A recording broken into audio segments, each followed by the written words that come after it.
വെല്ലൂരിൽ പീഡന ശ്രമത്തിനിടെ യുവാവ് റെയിൽവേ ട്രാക്കിലേക്ക് തള്ളിയിട്ട യുവതിയുടെ ഗർഭസ്ഥ ശിശു മരിച്ചു. ഇന്ന് വൈകിട്ടോടെയാണ് കുട്ടി മരിച്ചതായി ഡോക്ടേഴ്സ് അറിയിച്ചത്. പരിക്കേറ്റ യുവതി സാരമായ പരിക്കുകളോടെ വെല്ലൂർ മെഡിക്കൽ കോളേജിൽ ചികിത്സയിലാണ്.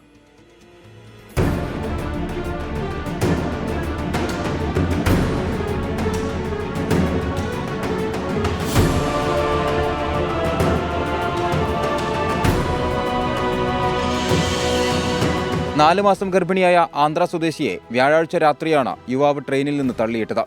ഇന്നലെ നടത്തിയ പരിശോധനയിൽ കുട്ടിയുടെ ആരോഗ്യനില തൃപ്തികരമായിരുന്നു. എന്നാൽ ഇന്ന് വൈകിട്ടോടെ കുട്ടി മരിച്ചതായി ഡോക്ടേഴ്സ് സ്ഥിരീകരിച്ചു. ട്രെയിനിൽ നിന്ന് വീണ യുവതിയുടെ 2 കാലുകൾക്കും കൈക്കും പരിക്കുണ്ട്. പീഡന ശ്രമത്തിനിടെ പ്രതി ഹേമരാജ് യുവതിയുടെ തല ഡോറിലിടിപ്പിച്ചിരുന്നു. കോയമ്പത്തൂരിൽ നിന്ന് തിരുപ്പതിയിലേക്കുള്ള ഇന്റർസിറ്റി എക്സ്പ്രസിൽ KV കുപ്പം സ്റ്റേഷൻ പരിധിയിലായിരുന്നു സംഭവം. ജോലാർപേട്ട് സ്റ്റേഷനിൽ വെച്ച് പ്രതി ലേഡീസ് കമ്പാർട്ട്മെന്റിൽ കയറി. യുവതി ഇത് ചോദ്യം ചെയ്തതോടെ ആദ്യം ഇയാൾ മടങ്ങിയെങ്കിലും പിന്നീട് വീണ്ടും എത്തി ശല്യം ചെയ്യുകയായിരുന്നു. ട്രെയിനിന്റെ ശുചിമുറിയിൽ കയറി തിരിച്ചിറങ്ങിയതോടെ ഇയാൾ യുവതിയെ കടന്നുപിടിച്ചു. ട്രെയിനിൽ നിന്ന് വീണ യുവതിയെ റെയിൽവേ പോലീസ് ഉടൻ ആശുപത്രിയിൽ എത്തിച്ചു. ലേഡീസ് കമ്പാർട്ട്മെന്റിലെ സുരക്ഷ വർദ്ധിപ്പിക്കാൻ നടപടിയുണ്ടാകണമെന്ന ആവശ്യം ശക്തമാണ്. 24 ചെന്നൈ.